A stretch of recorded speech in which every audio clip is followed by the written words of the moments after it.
like this. A couple of things that I want to just make clear. First of all, this is the talk that was going to be given in Rome at the International Academy, and we had Stephen very generously and bravely fall on his sword in order to preserve the meeting at that time, which was threatened. We thought you were preserving it. I thought it was false. I thought it was a false threat. No. Anyhow, It was totally real and problematic by a psychopathic, possible mafioso who could have actually canceled everything because he was in charge at the time of that institution. Stop. What I want to point out is the question has been raised about the legal versus the Hassanian definitions of undue influence. But the point is that Pipaddle has frequently come up with stuff which takes off from or varies from the official legal position. For example, critogenic harms is one of our ideas. It never came up in any case law that I've seen except one. And the point I'm getting at is that we are allowed to expand from the official legal issues into other areas. Now the point about Pipaddle is anyone can state any position and we're open for discussion. We're not here to suppress, we're not here to force people to recant and so forth. So just make that clear on the record. Thank you very much. And thank you for inviting me to do this talk at the program in Psychiatry and the Law. And I very much wanted to present. I had two presentations in Rome. One was the need to update the legal definition for undue influence, citing the 500-year-old history of undue influence and how it has more or less focused around Dr. Gutgeil's specialty, testamentary capacity, with young people and elderly people and their mental capacity for making decisions for themselves, and proposing a model for a forensic way to evaluate whether someone has been a victim of undue influence. But my work of 43 years is based on the fact that I was recruited into a mind control cult when I was 19 in 1974, believed that Moon and his wife were God's people on Earth, and that we needed to take over the government of the United States and the world and create a theocracy where I was one of the leaders, and I was told to think about what country I should run when we take over the world. It was right-wing, racist, fascist. And coming from a Jewish background, educated about the Holocaust, at the point that I was deprogrammed after a near-fatal van crash, I became obsessed with how could I have come to believe these crazy beliefs. And I want to acknowledge today is September 11th. 18 years ago, we all saw the tragedy of Al-Qaeda and two planes that had been hijacked, killing people into the World Trade Center. I'll never forget that day. My wife was in New York. We had gone to my nephew's bar mitzvah in the towers a few weeks previously. Whoa. And as I was watching the planes and the media pundits were saying, who would ever do something like this, or what would be going on in somebody's mind that would allow them to do such a horrific act, I had the thought I would have done that if Father had ordered me to do this. And that's a shocking, horrible thing to say, but I also was indoctrinated to believe the Holocaust was justified and necessary because the Jews didn't accept Jesus. And one of one of the needs to update testamentary capacity is around a hypothetical case of a young man joining the Moonies who has a large inheritance and wants to give it all to the Moonies. And this is a picture of the mass weddings. Moon is in the Guinness Book of World Records. He once did 30,000 couples simultaneously to people who didn't even know each other, often didn't even speak the same language. And they had to hit each other with a wooden stick 3 times in their buttocks 3 times before the ceremony. And they would often be separated for 4 years before they could actually have their conjugal rights. But this was to foster the allegiance to the group and to what we thought was God over person's conscience and thoughts.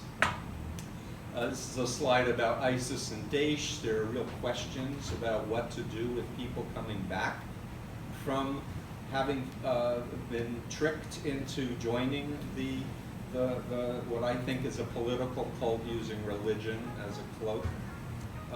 This is an image of the leader in Japan who was hanged last year after 20 years in jail because he had a $2 billion cult that involved members of the military and the police in it. They did sarin gas experimentation, and he wanted to foster Armageddon, and that's why he had a number of his followers. This is an image of Keith Raniere, who actually was found guilty of racketeering and sex trafficking and involuntary servitude in the New York Southern District, precedent-setting case of undue influence. Michael, can I ask you Michael, not sit to- down. I'm just trying to You get can't this so do you it can see because the it's up in screen. the air. Thank you. Sit, please. Anyway, so Keith, this is a very important precedent-setting case in the frame of undue influence. They did not use the word cult, even though people who were testifying described it as a cult. Keith Raniere was trained in NLP and hypnosis, and people reported going to have meetings with him and not remembering 3 hours of anything that was discussed. This is just an image of a pimp who wrote a manual for how to recruit and brainwash women to become sex slaves. This is an image, we did a program here, and one of my teachers, Daniel Brown, who was a forensic expert on this particular case with then attorney Fine, testified that he was using covert hypnotic techniques, sexually abusing his female clients and giving them amnesia to forget his crime. And so I just want to say essentially that there is due influence and undue influence for the way I think about it. Words need to work. We are hearing in the media terms like brainwashing, mind control. Another term is being proposed amongst my colleagues, calling it coercive control.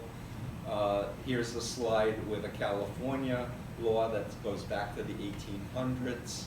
And I'll just read quickly: the use by one to whom a competence is reposed by another, or who holds real or apparent authority over him, of such competence or authority for the purpose of obtaining an unfair advantage over him, in taking an unfair advantage of another's weakness of mind, and in taking a grossly oppressive and unfair advantage of another's necessities or distress.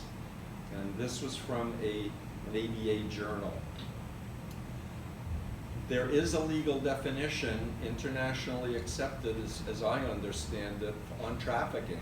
And it has 3 elements: fraud, force, and coercion. And in fact, Keith Raniere was found guilty of trafficking under these definitions. And for me, this is another way of describing the elephants of my model and models that I've learned from Robert Lifton, who had studied the original Chinese communist brainwashing, whose work helped me to wake up. So some of my colleagues are talking about coercive control, and Michael feels threat of punishment or actual punishment is one of the most important factors, behavioral factors, in analyzing whether or not there's undue influence. In fact, I did a research study on over 1,000 people with Mansi Shah's help that became a journal article in Elsevier that showed control, and what I will discuss is the BITE model. Behavior control, information control, thought control, and emotional control are very important factors of the elements of control that can help us understand better what it is, and being able to define it in behavioral terms in a way that people can look at a case is critical. Tom, this is a nod to your work. You're the expert on testamentary capacity. But the model, as I understand it, it's a static model, meeting the person in person and doing a series. At the time of the writing of the will. At the time of the writing of the will. Thank you for clarifying that. But it doesn't take into account who the person was before, if there was an undue influence force, whether it was a cult or a caretaker that took over the person's mind, or someone they fell in love with who was 40 years younger than them or 50 years younger. It doesn't take into account other very important, for me, factors of the profile of who this person was. It doesn't take into account factors of the influencer. Is this person a malignant narcissist with psychopathic tendencies and criminal history? There's so many elements that we can explore, both on the vulnerabilities of the influencee and the influencer, and what specific techniques were being applied on the person. And so I have not performed this forensic evaluation yet, and I honestly expect other people who have done forensic evaluations to do it before me. But I'm wanting to stimulate a conversation that there really is a need to come up with a paradigm that people that makes sense to judges and juries. Just going to jump ahead, and I wanted to show this slide of Alan Shefflin, who's law professor emeritus, who spelled this model out in 2015 called the social influence model that I was just describing, where a real analysis can be done on the influencer, the influencee, and I might add tests like whether they have high suggestibility or high hypnotizability, or if they had childhood trauma, if they're on the spectrum. We can do a lot of research and figure out and we know age, if someone's a minor, they're more vulnerable to authority and control, or if they have dementia or Alzheimer's or they're elderly, they're also going to be more vulnerable. So we need to kind of list all the factors, identify them, and have a systematic way to approach this problem. And I also want to just point out that in the Diagnostic Statistical Manual of the American Psychiatric Association, they have a category of a dissociative disorder, and I just would like to say this is described as an identity disturbance due to prolonged and intense coercive persuasion. Individuals who've been subjected to intense coercive persuasion, e.g. brainwashing, thought reform, indoctrination while captive, torture, long-term political imprisonment, recruitment by sects or cults, or by, bingo, or by terror organizations, which I think are cults, may present with prolonged changes in or conscious questioning of their identity. And I've been teaching mental health professionals for decades now. It's 19 years at Brigham and Women's, fourth-year psychiatry residents, about having your eyes open when you have a patient in front of you, doing a thorough history to understand, were they born in a cult? Are they currently involved with a cult? Are they involved with a malignant narcissist that is exerting influences on them, like a mind control cult? And the key thing is the dual identity. And I can testify personally, not on the court, but I can tell you that the old Steve Hassan was kind of hippie, hated authority, wore blue jeans, wrote poetry, wanted to be an English professor. The cult Steve said, my parents are physical only, they're Satan. My new parents are Moon and his wife. And I adopted this radical extremist ideology of wanting to take over the world and kill if necessary. And that for me, destructive cults come in many shapes and sizes: political cults, therapy cults, religious cults, large group awareness training cults, and multi-level marketing. We had a presentation here on that, and labor and sex trafficking. And this is one of the most important slides that I want people to really contemplate and cogitate over. the understanding that influence exists on a continuum. It's not a binary, it's not all or nothing. We're all influenced from birth by a variety of forces, including our parents and our teachers and our coaches. And the issue is it, developmentally speaking, ethical influence, encouraging you to be yourself, to explore, to have your feelings, to question. Question is a critical part of growing up, to play, to have happiness, to have conscience and creativity, and to ultimately grow up to become an individuated adult capable of functioning on your own. And I might add that the neuroscience that last I read says that the frontal cortex isn't even fully mature until age 25. So whether or not people are mature at 18, in terms of the science, is really in question. But to understand that destructive mind controllers, destructive, coercive, undue influencers, they want, like happened to me in the Moonies, they want to inculcate a pseudo-identity that's obedient and dependent on them. They want to control through fear, and I talk about phobia indoctrination as the universal mind control technique, to make people so afraid of their own thoughts, their own feelings, threat of punishment, that if you leave, you're going to be possessed by demons. I was literally taken to see the Exorcist movie as a Moonie in 1974, and Moon personally said, God made this movie, and this is a prophecy of what will happen to you if you leave the Unification Church. And that was one of many installations of phobias in my mind, where I was afraid to think. I was afraid to be alone. I was afraid to be with a woman alone.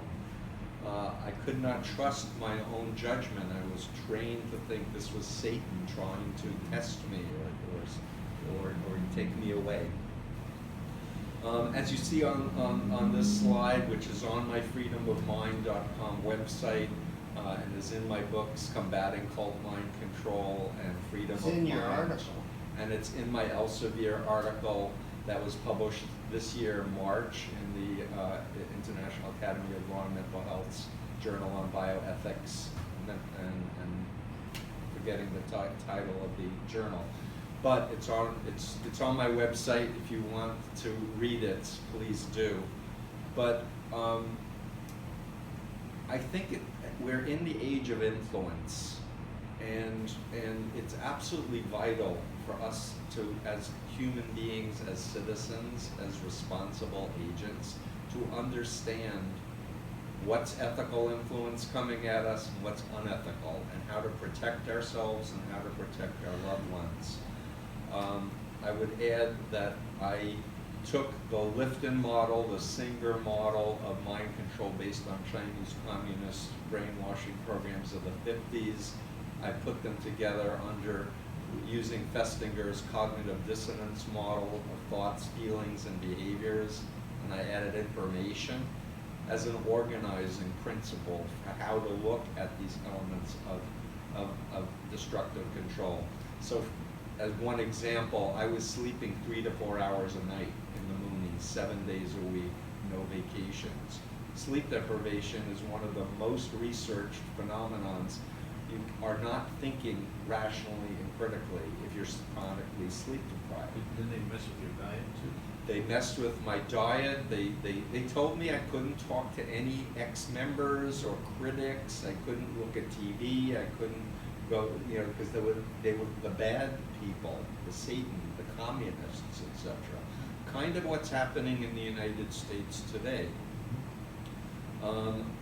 Furthermore, I just want to point out that if someone is subjected to undue influence, coercive persuasion, coercive control, they might be a fringe member. They may not be in the core, they may not be in the apex or the elite.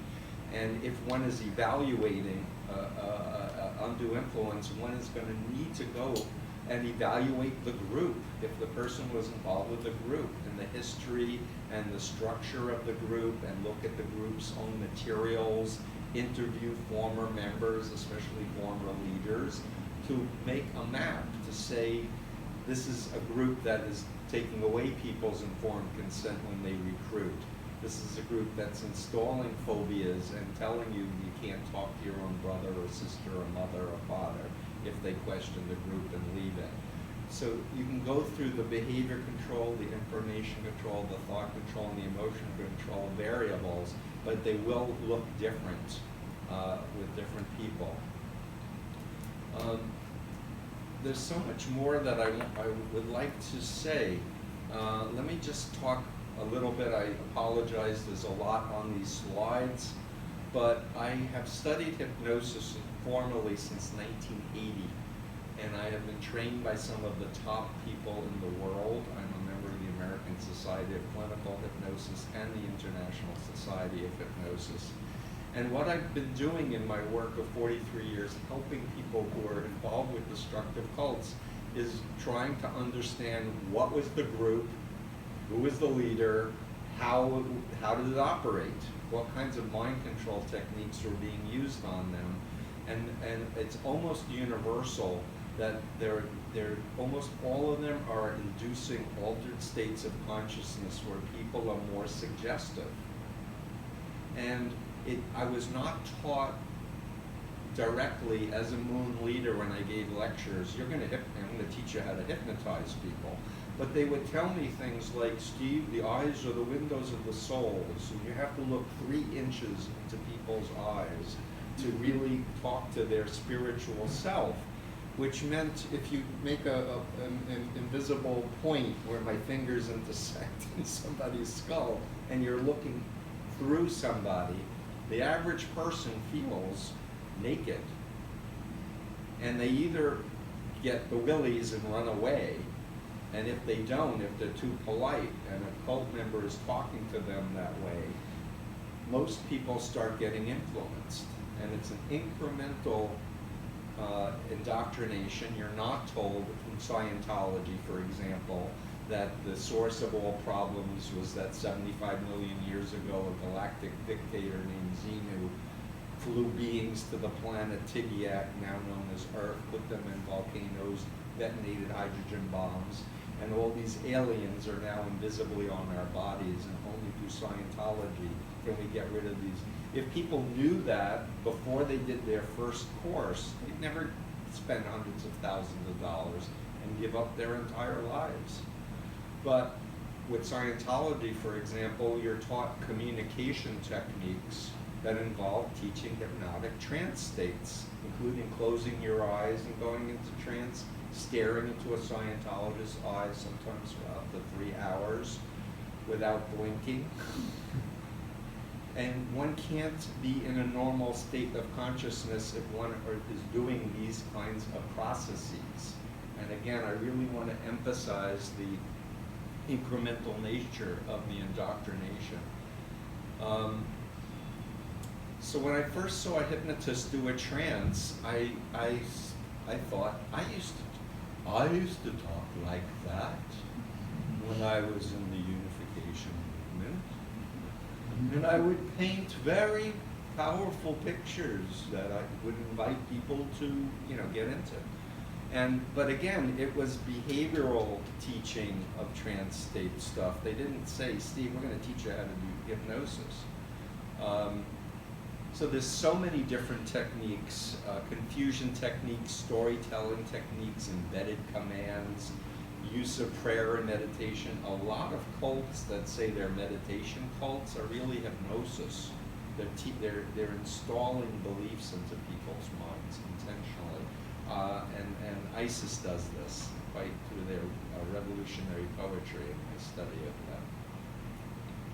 And then there are magic tricks like Sai Baba, who claimed to manifest things out of thin air, but he was using magician's sleight of hand techniques to invoke a sense of awe in people that, oh, he must be God, because you can do these amazing things. These are just images of my first and third book. And I also want to come back to, can I have the book? Oh, yeah. I was supposed to be in Rome. I was really looking forward to meeting with my colleagues, teaching and networking, but a threat was issued that the conference was going to be canceled if I didn't show up. And the person who issued the threat, who had said on another occasion that he was part of Opus Dei, which is a Catholic right-wing political organization. Mystical, too. I counseled people in Opus Dei, said to Dr. Weistub, who is the honorary president, that this guy wrote a book about Trump.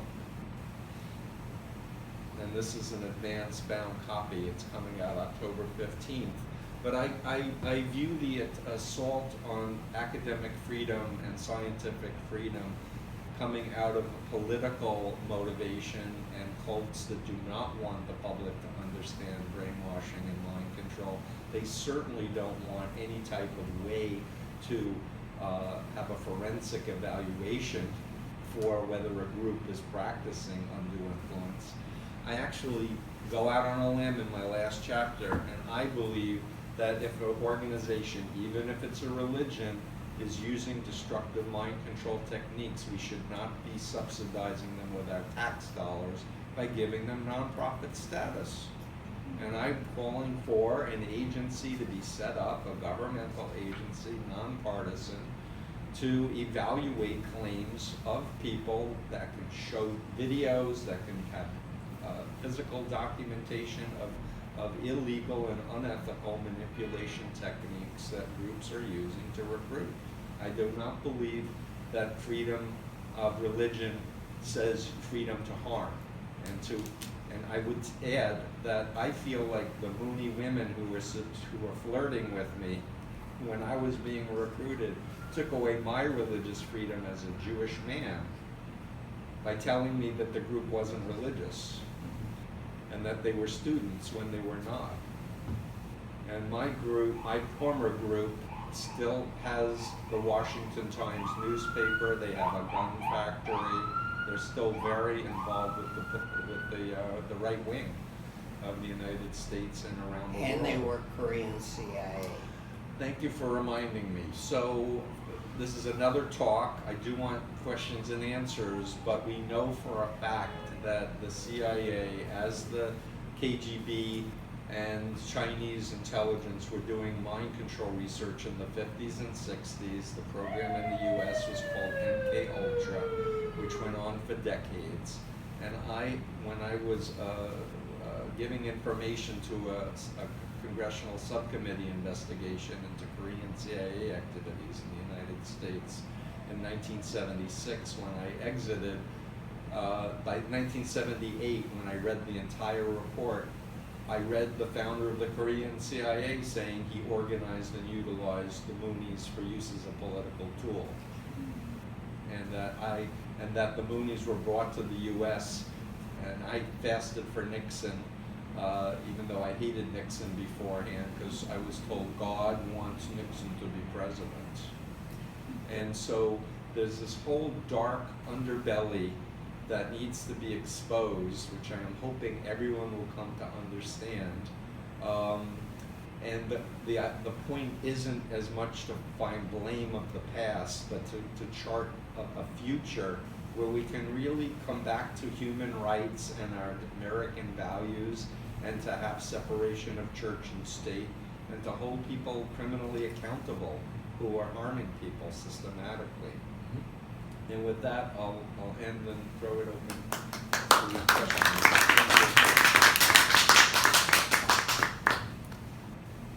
Okay, Yes. three fast points. As a strategic matter, the whole notion of calling it something else, it makes a great deal of sense because you look at this as related to undue influence. It's a form of undue influence. We're going to call it coercive control. Changing the terminology alone might get past certain barriers, and I think that would be a good idea. In testimony capacity, I'm disturbed by a trend which occasionally I run into, and that is that the testator is allowed to be challenged for unwise choices, not their choices. I'm a testamentary strict constructionist, and in our book we have, if a patient wants to leave his, person wants to leave his estate to to a home for unwed guppies, that's up to them. And unless they fail the other parts of the testamentary test, that's the issue. But people were beginning to use a substituted judgment, whereas I'm sure he wouldn't have wanted to give his money to the Nazi party. But the point is, if you're an ethical expert and they really want to do it and they pass capacity, they have to be able to do that. You know, it's stupid and it's wrong, but that's their choice. Finally, May I respond to that? Or sure. Yeah, go ahead. It's one more. So, I would argue, and you're my mentor, and I think the world of all of your accomplishments, I think the standard needs to change. Okay. I would argue that there is an obligation, if there is evidence that somebody is under the influence of an artful and designing malignant narcissist psychopath who's victimized 10 people before that person, that is evidence that needs to be taken into account. But that challenges the second category in the testimony capacity. In other words, they've already flunked when that's the case, right? I'm talking about the person who passes everything except the fact that the people doing the evaluation don't like where the money's going. And I think that's a counter-transfer, a forensic counter-transfer. I see. Final point, I discovered to my surprise that a large number of sexual misconduct cases began with the doctor offering to help the patient balance their checkbook. And that was so striking because I couldn't figure out what the hell I was doing. It was beginning to create the idea that I'm in charge of your life. And then I get to know how much money you have and what you're spending it on, and it gives me a potential for influence. And again, it became fixed in my mind as a form of early grooming, where the person is setting up a thing where you need my help to balance your checkbook, and I offer it to you. And that's the least psychiatric thing I can think of. But still, it was the first step along the downward path. Yeah, thank you for those comments. Can I just respond? Yeah, but after you let me talk about Okay. what you said. Okay. Alan Shefflin, who did the social influence model, wrote a book called Trance on Trial, and he argued that the law has a very bifurcated view of hypnosis. On the one hand, being suspicious of it because it might manipulate somebody's memories if done improperly, and therefore should take a witness and throw them out. And on the other hand, it's not recognized for what I think it is, which is a very powerful influence technique. And I'm not against hypnosis. I'm for, on the continuum of influence, ethical uses by ethical people. I believe in self-hypnosis. I do it regularly. I was nervous about this presentation, and I worked with myself on this. It's so, but the point is I believe people need to be educated what it is, what it isn't, what's the ethical, what's not the ethical. And there's one more angle here, and then I'll pass to Michael.